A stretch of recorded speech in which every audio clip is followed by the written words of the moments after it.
Fight Game Network 365 here today, bringing to you Elimination Chamber 2022 highlights and recap and info, everything you want. A star has emerged today despite being on the losing end, and that is Austin Theory taking one of the best F5s of all time. This was insane off the top of the chamber pod. Brock's first Elimination Chamber, and it's exactly what we thought it was going to be. And then we saw Roman Reigns defeat Goldberg. So what does this set us up for? WrestleMania.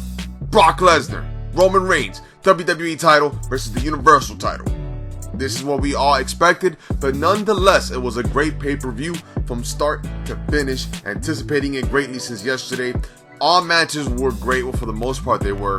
Both Elimination Chamber matches were amazing. The Lita versus Becky Lynch, amazing in its own, despite the finish. But besides that, you know, what do we take from this? I think an emergence of a star, and this Brock Lesnar run is a legendary run. I hope we don't take it for granted because, you know, we don't know when his last run could be. But right now, he is on the edge of a lightning bolt, like Steve Austin said about Undertaker. He's on the edge of a lightning bolt, holding on by the seat of his pants. And he is just, you know, making us grin from ear to ear constantly. This is a great version of Brock. WrestleMania should be exciting. Champion versus champion. So that could possibly set us up for a night 2 main event. No Cody Rhodes coming out. A lot of rumors that Cody Rhodes has signed with WWE. So let's see. The Miz trolled us today with a tweet. So let's see what happens there. Maybe that could be the main event of night 1. I don't know. Bianca Belair, of course, being the last person to enter the Elimination Chamber. She wins, having a 20% chance of winning because 20% chance of the winners of the past came in last into the match. I mean, I thought Rhea Ripley was going to take it at one point. I thought Alexa Bliss was going to take it. I wanted Bliss to take it, but Bianca Belair headlining Mania to face Becky Lynch does sound pretty good.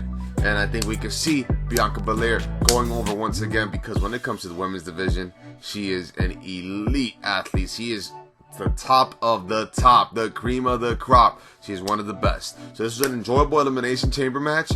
The men's one, to me, had the most, for the first time in a long time, the Elimination Chamber match had a purpose. Bobby Lashley, of course, got out because he got concussed protocol. I don't know if it's real or not. That's something that had happened. Yes, whatever, moving on. Becky Lynch versus Lita, classic match.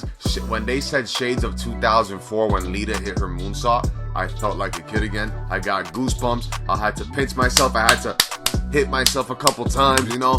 I had to do that because I had no idea what I was witnessing. I thought I was a kid legitimately once again. But this was another enjoyable match. I'm not going to cover everything. I'm going to cover what I enjoyed. I'm going to leave out the Usos beating up the Viking Raiders. You know, there's no point. Then we have Drew McIntyre versus Madcap Moss / Baron Corbin in a Falls Count Anywhere match. Really, one could say this is a handicap. I don't know why Corbin just didn't fight him the whole time. There was times where he stepped away. I don't know why he just didn't go for it the whole time. Nonetheless, a good wrestling match. We're seeing Madcap Moss work so much. Like, this guy's a legitimate worker. He's a legitimate great, you know, wrestler. So, it's despite taking a nasty bump on an Alabama Slam type move.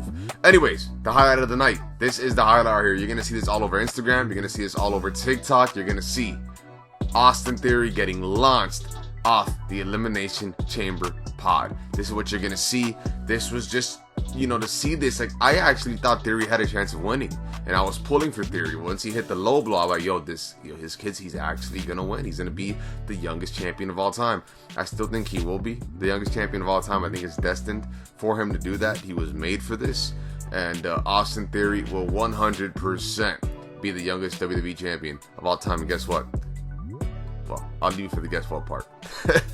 Anyways, I hope you guys enjoyed this highlights, this recap. This was overall a great pay-per-view. Way to start the road to WrestleMania, 42 days away.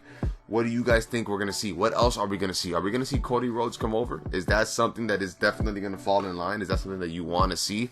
Is AEW in trouble if Cody leaves? Not sure where it leaves it. I have no idea where it leaves them, man. I really wanted to see Cody in that AEW game. Oh well. Everything happens for a reason. Hopefully the community creations, the creation suites are elite and it allows us to recreate whatever we want to create. That's a different talk for another day.